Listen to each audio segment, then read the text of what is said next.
How many days, weeks, months? I don't know. I stopped counting. You can live without sex, but can you live without love? Writes Mrs. Sandra in a letter to us. Her marriage has been on the line for a year. And it was supposed to be so beautiful. My husband and I have known each other for 15 years. We went to the same high school. The fact is, maybe I didn't look at him as a future husband right away, but I've always known that he was a good man. At first, we were just friends. He was the one who comforted me when my first boyfriend confessed to cheating. He was the one who accompanied me to my sister's wedding when my fiancé left me a month earlier. He was always there when I needed him.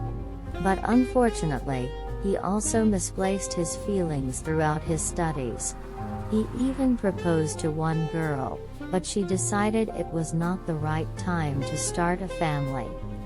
Over the years, our friendship began to grow into something more serious. Then, one night, as we were lying under the blanket watching our favorite horror movie, he suddenly kissed me. I admit I was surprised by this gesture. My best friend and I in bed together? And yet, it just happened. I don't know how an engagement ring appeared on my finger so quickly. We had a wedding in 3 months. It was modest but with atmosphere. I was 33 when I got married. I thought that since we knew each other like bald horses, our lives would be a bed of roses. Today I am 35, and I know that it was the biggest mistake of my life. For the first year of marriage, we traveled a lot and devoted ourselves to work.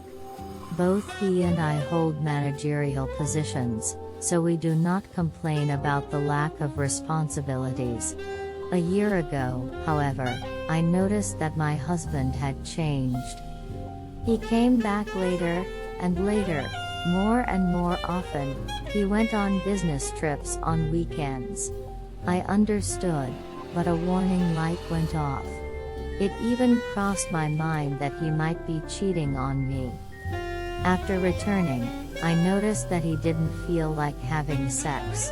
I had a feeling that he wasn't being honest with me. It was only after a few colder weeks between us that I asked directly if something was wrong.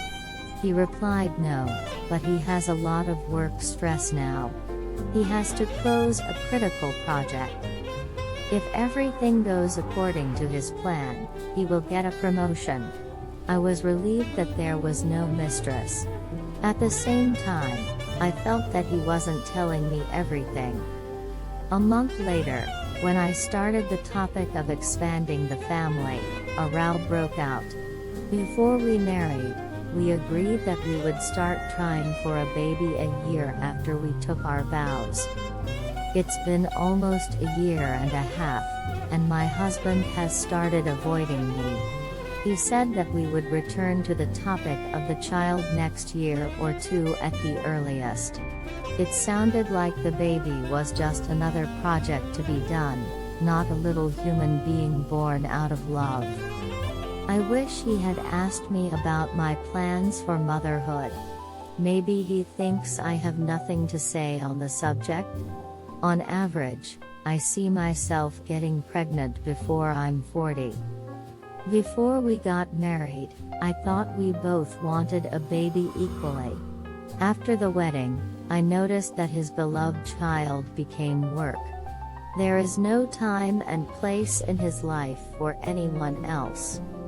Since that tavern brawl when I shouted at him that he cheated on me, we hardly talked about serious topics. We pass each other in the kitchen in the morning before going to the office.